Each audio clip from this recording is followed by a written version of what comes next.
Good evening, fish tankers. Oops, I did it again. Like most of you, I suffer from multi-tank syndrome as well. And I went and I set up another aquarium over the weekend. My long-suffering partner, I managed to squeeze one more out of her, and she's fine with it once she now sees who is inhabiting it and what it looks like. So let me just turn the camera around and then I'll show you what I've done. So there we see it sitting on the bookshelf. It's a 5-gallon aquarium, 20 liters in our language here in South Africa, 5 gallons for you guys in America. And it's on the bookshelf. That's something you can do with these little tanks because it's not that much weight. It's an old sturdy bookcase. You can see where the joints are solid and they're camouflaged in between the books. I even put a piece of layer board, wedged it in there so that is on that pressure point where the tank is sitting, so it should have no trouble holding this weight of a small aquarium. So this is a white glass aquarium made from that white low iron glass, so it's a little bit more expensive than your normal float glass tanks. And I don't have my normal deep substrate in here because it's only 26 centimeters high, measures 36 centimeters by 22 centimeters front to back by 26 centimeters from the bottom to the top. So if I put in my usual substrate, which will be around about there, then it's going to look a little bit funny. So this is just your normal sand substrate, black blasting sand from one of my old tanks. And then of course I put in root tabs to nourish the plants and a bit of liquid fertilizer. All these are plants from my other tanks. There's two cryptocorini plants right in front, and you can see the crypt is already doing what crypts do, which is to melt once they are moved. So I expect some dieback and then hopefully it will bounce back. And then we have a couple of runners of a Vallisneria that overgrows the other tanks. And some ball biters here on some Upani driftwood. Over here, a little lily that doesn't do well in any of my tanks. Maybe it will take off what remains of it over here. And some Soeswassertang. So we've got a bit in here. We'll add some more plants. And then we've got more affordable LED light. It's that DLD50D. It doesn't even have a brand name, but you can set the brightness, you can set the color spectrum, and it's got a little timer on the switch as well. I reviewed it in another video and it's got quite a sturdy build quality. So it's a good value for money light, and as you've seen, I made a little cover from glass that I've cut. Two pieces, one to open the hatch for feeding, and then there's some holes in the glass drilled just for a bit of circulation. And there is a slit at the back where you see the airline tubing going in, the heater and the probe from the thermometer. And of course I like black backgrounds. A black background to me just works better. You know, I like to leave the algae growing on the back pane, and then you don't see it because some of your fish will like that bit of algae. And then instant cycle, no waiting for a tank to cycle, because I simply took a little sponge filter from my other nano tank that's been running there for a long time. I simply took it out of my other nano tank, the sponge filter, and plopped it in here, and then put a new sponge filter in the old tank because it has two filters. There's a small hang on the back as well. So that's what I always do. Take one of the filters from an established tank, replace it with a new filter, so the established tank still has that other filter running, and that way I instantly cycle the new tank. Obviously you just start stocking immediately because you don't want the bacteria not to have any waste to consume, then it will die back, but you stock it slowly. And in the 5-gallon tank we're not going to have many fish, and as you can see, these are the inhabitants, and they've got that cuteness factor, if we can get the camera to focus, that made my partner Veronica says, okay, you can put this little fish tank here, and there's 4 of them here, 4 pea puffers or Indian dwarf puffers.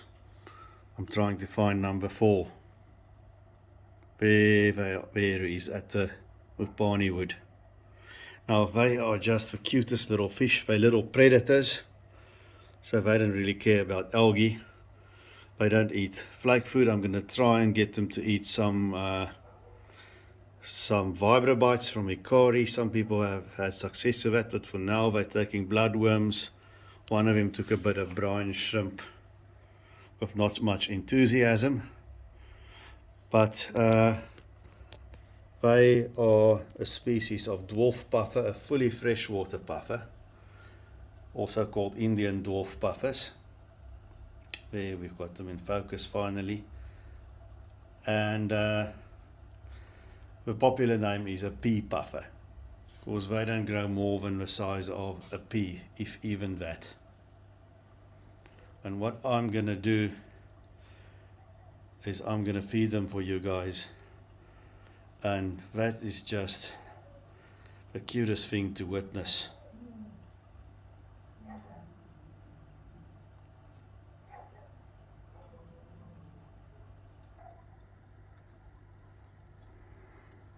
Okay, there we go, little fella.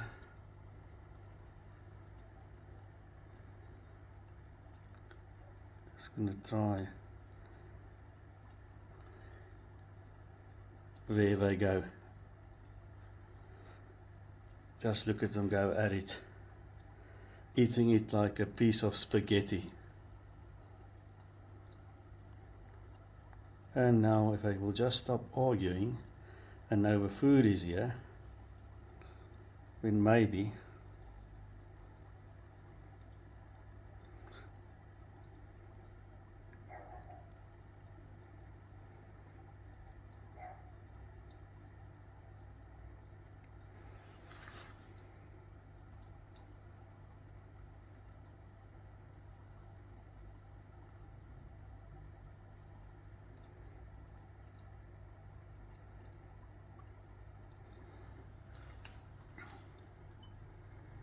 we'll get a little more.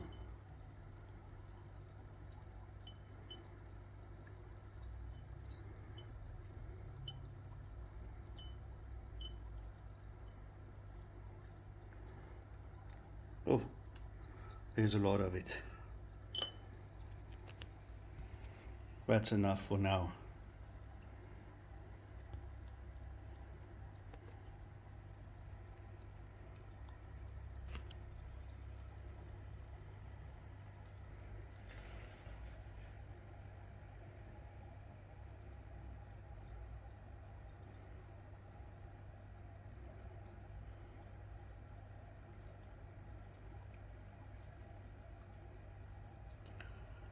So now everyone should get enough. Just trying to do a head count. You can see they're stuffed and they're having a little bit of a tug of war over that bloodworm. There's a third party coming in now, and there the game is on. They're chasing that that frozen worm around the aquarium. Water parameters, as I've said, they're not brackish water. They're one of very few freshwater, truly freshwater puffers. What we usually get in the trade here are green spotted puffers and figure 8 puffers. They like brackish water. And these are fully freshwater. In the shop they had a little bit of salt in their water, so I put some salt in here at the rate of 1 teaspoon for the whole 5-gallon tank. And a little bit of Seachem alkaline buffer, because my pH is 6.5 from the tap. So I just wanted to get it up a little bit because that's what they're used to. But they fully in fresh water. And as you can see, they are enjoying their tank. So those are the pea puffers. I'll keep you updated on how it goes. Lots of conflicting info out there. A lot of people say keep 1 in a 5-gallon and then a gallon for each one you add. But as you can see, the bioload is not much. You know, they're tiny little fish. And the shop where I got them from, he Had 6 of them in a 5-gallon tank in the shop in one of the displays, doing very well. So he didn't have any trouble, so we see how it goes. Hopefully I won't need to rehome some of them.